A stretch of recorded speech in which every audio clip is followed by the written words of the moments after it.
Imagine this. It's 2 p.m. in July. The thermometer outside says 46 degrees Celsius. Your AC clicks off mid-breath. The fan dies, the fridge stops humming, your phone signal drops to 1 bar, and then nothing. The tap coughs once and goes dry. You move as little as possible because every step raises your body temperature. You were told power returns at 4, but it might be 6, or tomorrow.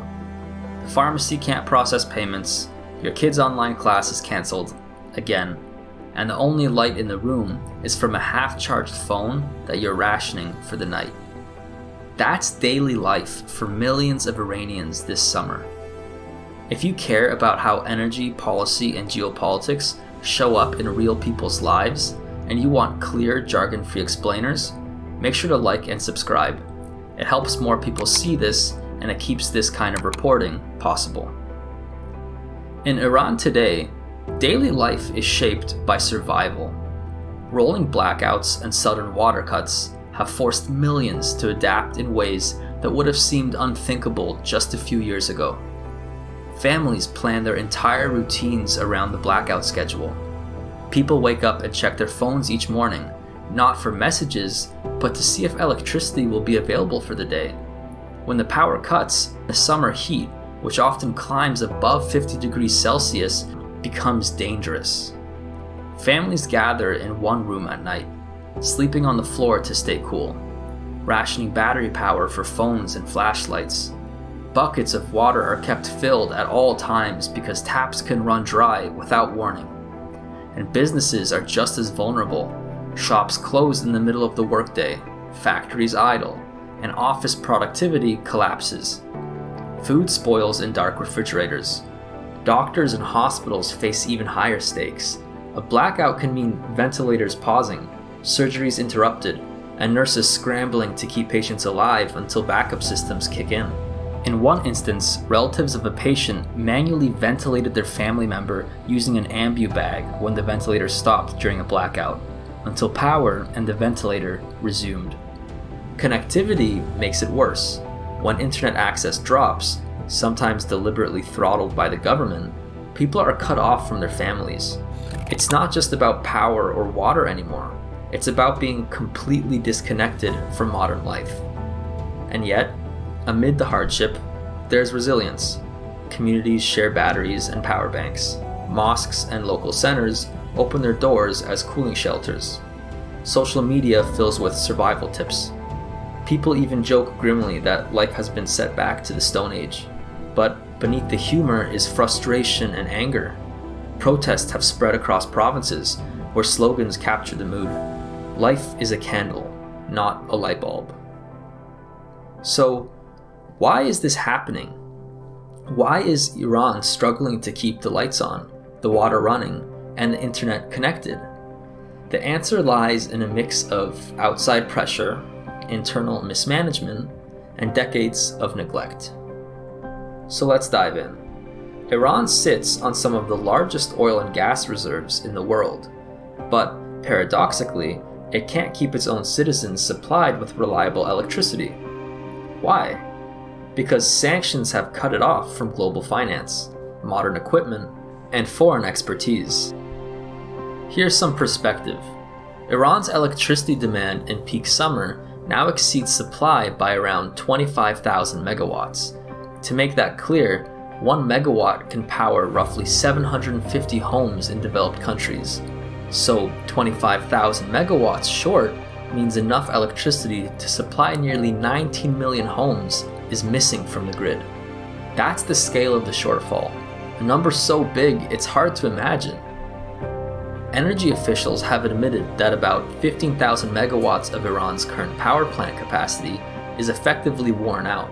The turbines, generators, and control systems were built decades ago and haven't been properly replaced. And under sanctions, Iran can't easily import the parts or technology it needs to modernize. In short, Iran's standoff with the West has frozen its grid in the 20th century. But sanctions aren't the only culprit. Iran's leaders have made policy choices that left the grid brittle and inefficient. Iran is way overly reliant on fossil fuels, with around 85 to 90% of Iranian power coming from oil and natural gas plants. Instead of diversifying, the government doubled down on old thermal plants, sometimes burning heavy fuel oil when natural gas runs short. This worsens pollution and accelerates breakdown.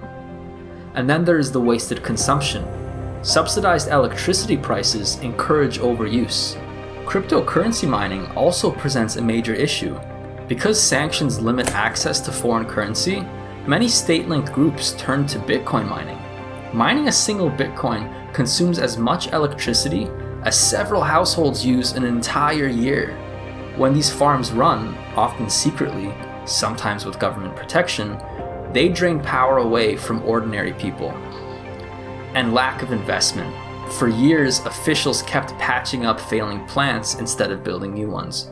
Experts estimate that the average efficiency of Iran's thermal power plants is under 40%, compared to 55 to 60% in modern facilities. That gap translates directly into wasted fuel and rolling blackouts. To make matters worse, officials often blame technical issues or even droughts, deflecting responsibility. Iran's isolation doesn't just hurt modernization, it distorts policy priorities. For years, Iran continued exporting electricity to neighbors like Iraq, Afghanistan, and Pakistan, even while its own citizens were sitting in darkness. Why? Because those sales brought in much needed foreign currency and political influence. This has fueled resentment from Iran. Videos of teenagers dying in overheating apartments circulated online, while the government proudly announced exports abroad. Finally, geopolitics turned fragility into crisis. In June 2025, Israel carried out airstrikes against Iran with US support, hitting not just nuclear and missile facilities, but also energy infrastructure, gas fields, refineries, and power stations. Overnight, supply disruptions worsened. At the same time, Iran shut down the internet nationwide, citing special circumstances. For 3 days, 90 million people were cut off from the digital world, unable to contact relatives or get news. To understand why Iran's grid is in this state, we need to step back. The sanctions crippling its infrastructure didn't appear overnight. In 1979, the revolution and hostage crisis occurred. The US froze billions in Iranian assets as a result and banned trade after students seized the US embassy. This was the start of economic isolation. Then, in the 80s and 90s, Iran was labeled a state sponsor of terrorism. US laws like the Iran-Libya Sanctions Act punished foreign firms that invested in Iran's oil and gas. And then, in 2006 to 2012, nuclear sanctions entered the picture. After Iran's secret nuclear program came to light, the UN, US, and EU imposed sweeping sanctions. Oil sales collapsed, foreign firms left, and infrastructure projects froze. In 2015, for a brief moment, sanctions eased with the nuclear deal. Billions were unfrozen, oil exports returned, and hope rose for modernization. But the window quickly closed again. In 2018, maximum pressure resumed. The US pulled out of the deal and reimposed sanctions, cutting Iran off from global banking and trade once again. And now, in the 2020s, tensions have grown, culminating in the 2025 strikes. Sanctions remain in place today, and their cumulative effect is visible in every blackout and water cut Iranians endure. Over 4 decades, sanctions meant to constrain Iran's nuclear ambitions also strangled its ability to build and maintain basic infrastructure.